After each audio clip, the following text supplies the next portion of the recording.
So we're back at the track.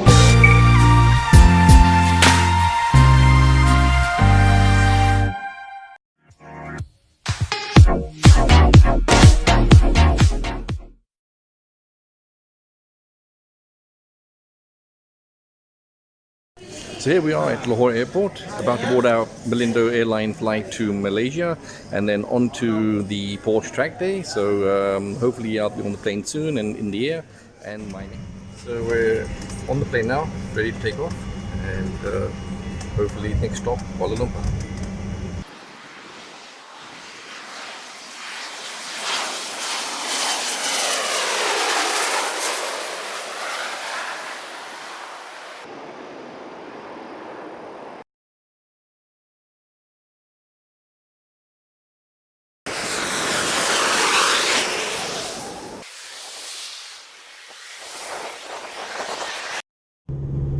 So I've just been picked up from the airport by friendly Ibrahim here, and we're going to the apartment, a couple of hours sleep, then back to the airport to pick up Valid, my partner in crime, and we'll be off to the Sepang racetrack. It always amazes me how lush and green and clean Malaysia is. So it's a nice place. I like this place.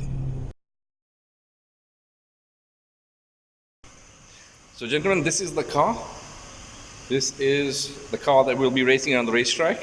Very excited. This is a Porsche Cayman Type S, but it's been upgraded beyond the level of a Type R.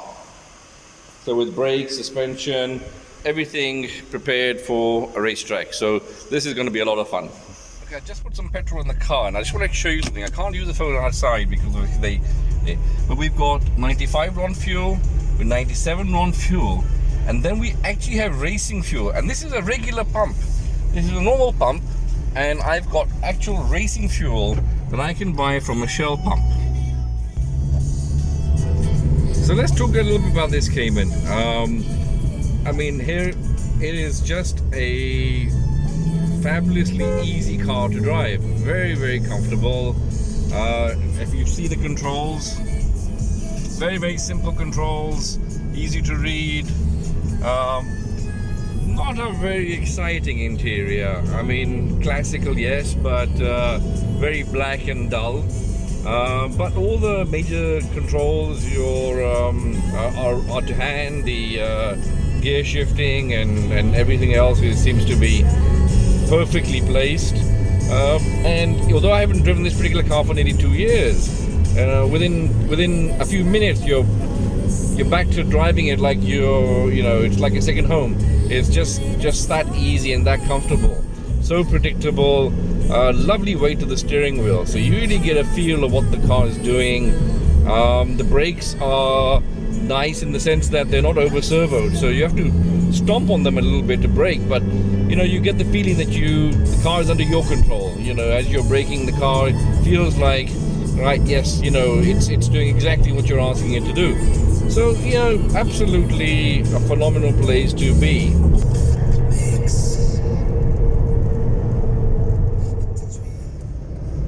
Thought I quickly talk about Porsche. Actually, I'm not a Porsche person. Now, they're brilliant cars, but I just don't love them. And I think there is that contrast between people who like cars like Ferraris and Maseratis, as opposed to those people who like BMWs and Porsches. Now, arguably, Porsches are much better cars. They're well engineered. You can use them on a daily basis. They hardly ever break down. Whereas the Italians are, very temperamental. They won't take any kind of abuse. They'll break down. They'll be very expensive to maintain. And most of the time she'll make your life miserable. But on those occasions when she's behaving and she's stunning and everything about her is just perfect, you feel like $1 million. And I think that's the difference. A Porsche makes you feel good all the time, whereas a Ferrari or a car like that makes you feel fantastic some of the time. And I think there lies the difference.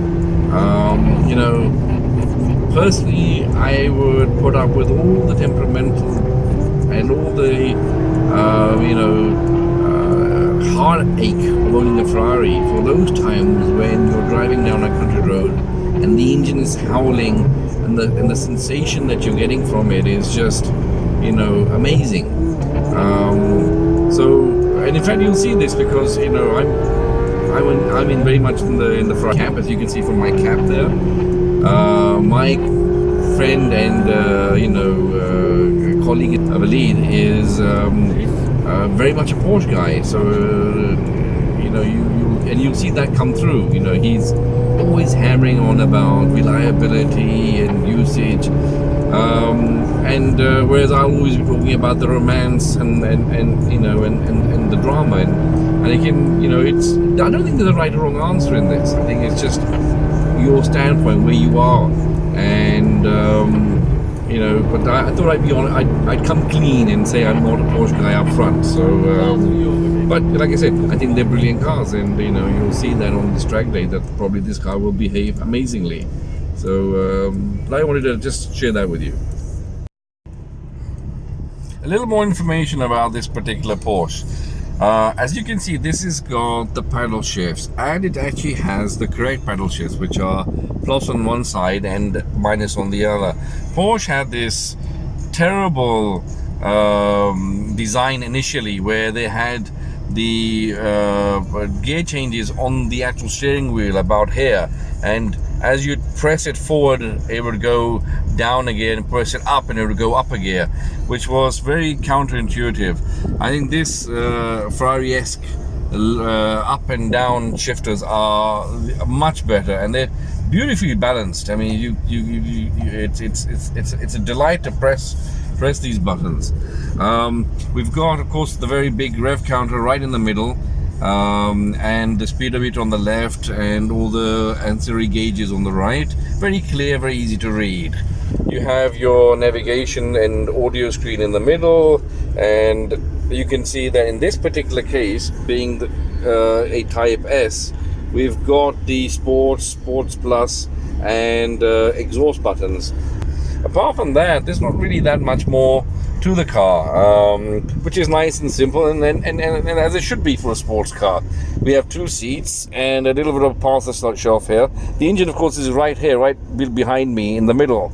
And arguably, these Caymans are far better cars than the 911s, because with the engine in the right place, they're far more nicely balanced, and you can really feel that as you drive on aggressively around a racetrack. So really, this is it. This is a very simple, basic car, but very, very good at what it does. Bonded warehouse. Right. So this is Walid. This is my partner in crime. This is the Sepang racetrack. So I thought I'd give you a kind of a panoramic view of the entrance. So here we go.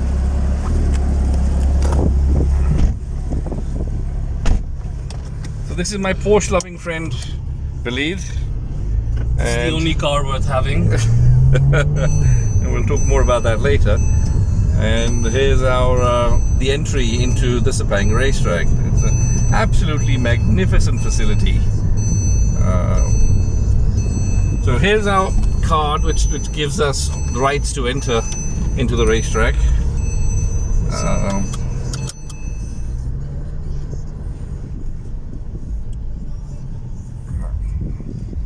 Okay, it's a very nice man just telling us that we are allowed to enter. And in we go.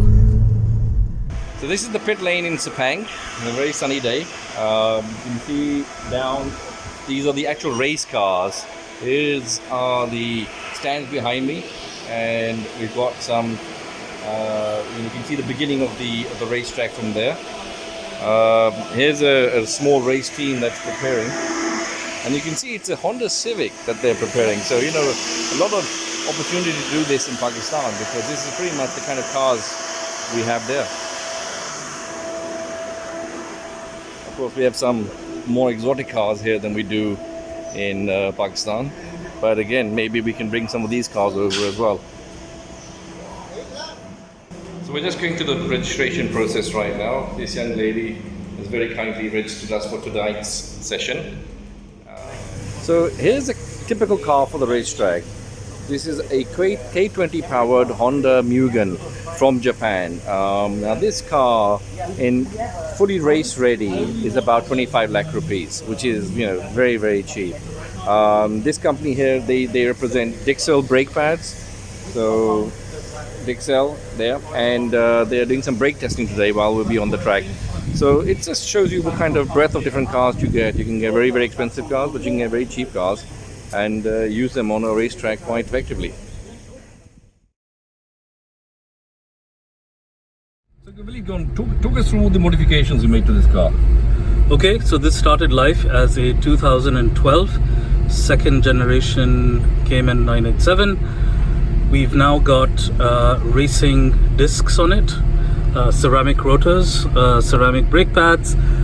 We've put coilover suspension from Claus suspension, Porsche Motorsports control arms, polyurethane bushings, the medium ones, and it's got the factory sports exhaust, and I'm running 18-inch tires with race compound rubber, and we're just lining up for our first lap. It's rained a little while ago, so it is damp, so we're going to take it easy, but you will notice that right now I'm going to switch on the Sport Plus, and we're going to make sure that the spoiler is raised. So that is the track band. That's the date today, and that means this car's cleared to go on track. The light's just gone green, so we're going to ease out. The line on the left is known as a blend line.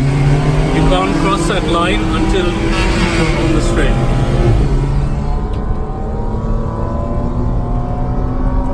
Okay, this is actually the back straight of Sepang. We're at the braking line. And again, this is going to be a slow lap because we need to make sure that we understand what the car does, given that it's damp. Heather hasn't been on the track for a year. This is now the main straight that we're going down. This is where the Formula One cars genuinely hit around 300 kilometers.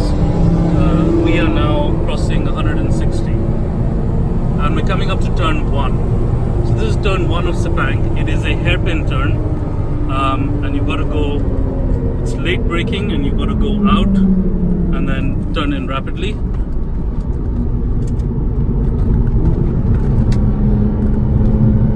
So Heather, the track is damp, I'm assuming. There we go. And now we're getting into the fast sweeper at the back.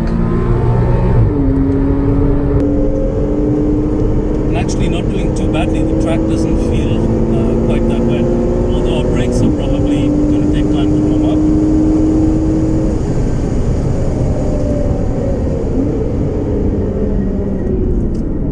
So now we're coming up to turn 3. Turn 3 is a little squirrely, so the tail came out a bit there. We have the stability management on. This is the fast part of the track.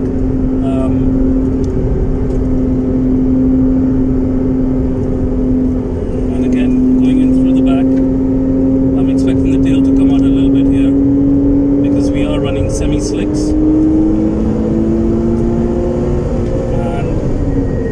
There's a hard right. This is a late apex. In, and Heather's almost lost it there, but got it.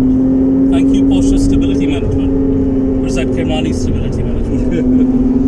Right, we've just been overtaken by our friends from the pits in a Honda Civic. And that's actually a Mugen spec car. We're going to try following him in, but given that he's a professional race driver, let's see how we get on.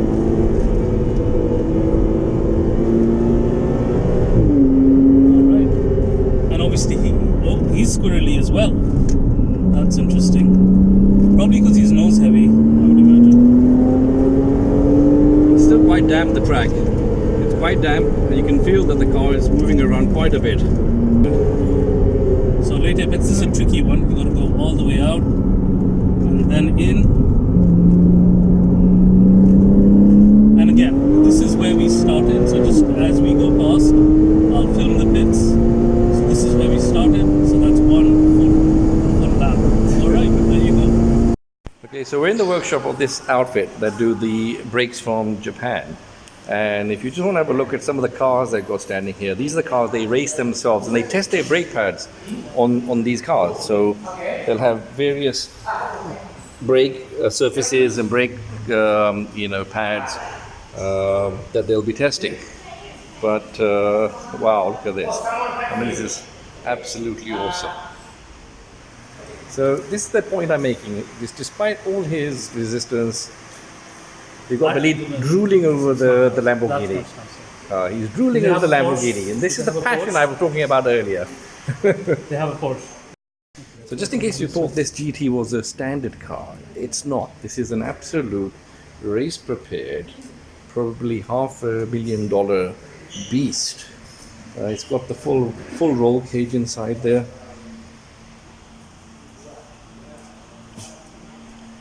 So yeah, this is quite a place, Sepang. You get to see things that are just out of this world. Okay, so Walid, our professional racing driver. One thing you should need to know about Walid is that he had a 944 turbo proper race car in America, and he raced in the race series there. So he's no amateur. Yeah, although I have put on a few pounds, which affects. As we all have. So it's affecting my personal power to weight ratio. This is a very casual track day. There's no one really watching. It's actually a very good way to learn the track. So if you want to learn the track, this is a great opportunity to do that. Yeah. So again, if you see these cars, these are cars that you get in Pakistan. I mean, this car, it's available in Pakistan.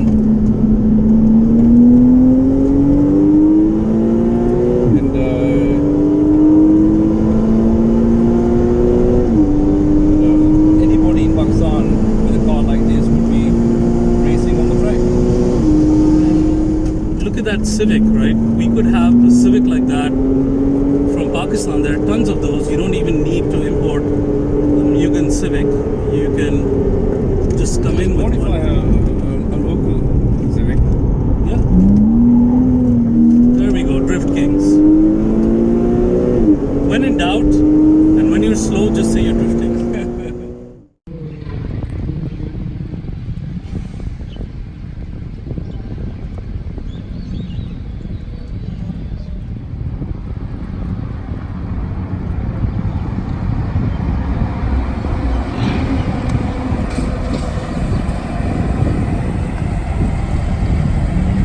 Okay, so first day over. I think we did pretty well.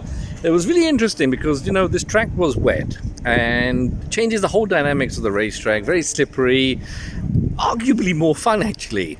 And you have to be they're not right on your game because the slightest miss braking and you're off the track. So it's actually it's challenging. It challenges you more. So you're more thrilled when you do it right. So. Even though we've got a cool day and the car's been turned off for the last 10 minutes, you can still hear that the fans are still furiously whirling away. So you can hear that. And that's because a car takes real punishment on a track. And even though on a cool day like this with the rain and everything, it's still, the brakes are still smoking. So again, I know I've said I'm not a Porsche guy, but a testament to this car. Absolute testament that you can drive to a racetrack like this, a proper Formula One racetrack, hammer it around for nearly an hour, then turn it off or, for a little while, and then drive home in it with the air conditioning on. So that's just amazing.